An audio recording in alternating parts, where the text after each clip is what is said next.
Ang mga kongresista tila nasasanay na diktahan ang Senado kaugnay sa gusto nilang mangyari sa impeachment.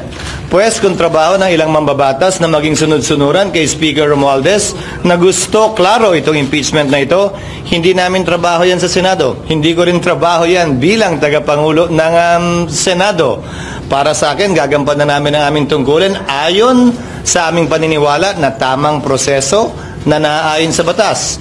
Nung inupuan nila na mahigit 2 buwan itong impeachment complaint, may narinig ba sila sa amin?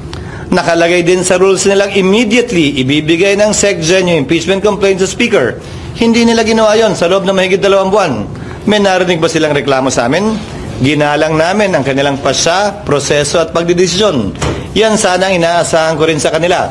Subalit maging ganun pa man, hindi ko pwede silang gawin, piliting gawin o hindi gawin ang partikular na bagay. Gayon din sila. Kung nais nila maging sunod-sunuran sa gusto ng kanilang speaker, pues hindi po namin trabaho yan.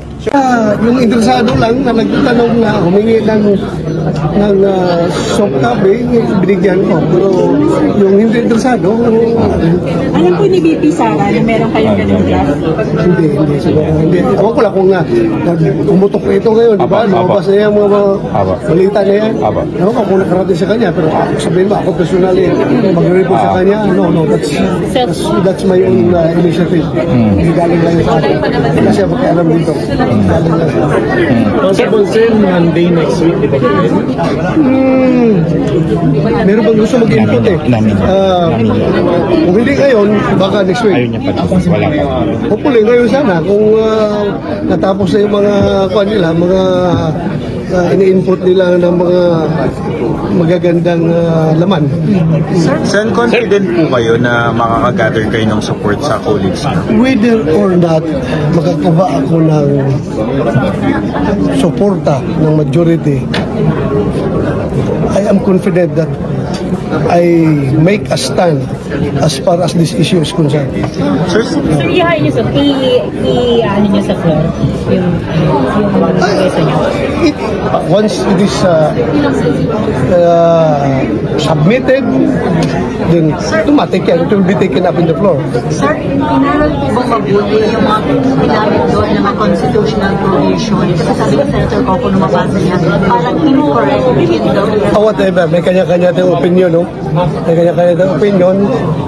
Pinag-aralan niya, research siya ng aking legista. Sensory, tanong ko lang, bakit po kailangan niyo pang pigilan yung impeachment trial itself? Hindi po ba kayo confident? Basahin ninyo yung laman ng resolution. Basahin, makita niyo doon kung bakit. Nandun, self-explanatory. Nandun lahat. Text mo na kayo ni Sir, ang intention niyo po, hindi na maitago, kundi i-present dito formally on the floor yung resolution. Isubmit talaga. Once ma-read yan sa floor, then it's open for anything. Sir, but dun sa draft, dun sa nakalagay, wala man lang nakalagay kung introduce ba? Wala man lang nakalagay na author, sino man nag-introduce ng resolution. Wala nakalagay. Lalabas din yan kung sino mag-introduce pag may final draft na. Kasi draft pa nga yun eh. Pero kayo magiging main author nun, sir? Correct. So sino na yung mag-initially nag-express ng intention to support the resolution? Marami na. So hintayin ko na lang. May numbers na po kayo, sir? May number na ako, pero hindi ko pa masabi kung gaano kadami. Basta may number ko. So you're confident Numbers naman is from 0 to 24. Diba? Basta may number ako, 0 to 24. So sir, confident kayo na ma-adapt yung resolution? As I've said, I'm not hoping na ma-adapt. Maganda kung ma-adapt, di ba?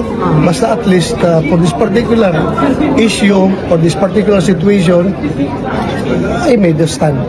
Anong dapat? That is in support to, of course, Senator Tolentino's manifestation on the floor the other day, kahapon? The other day? Monday. So, mayroon na siyang manifestation na ginawa, kaya gumawa tayo ng resolution to support his manifestation.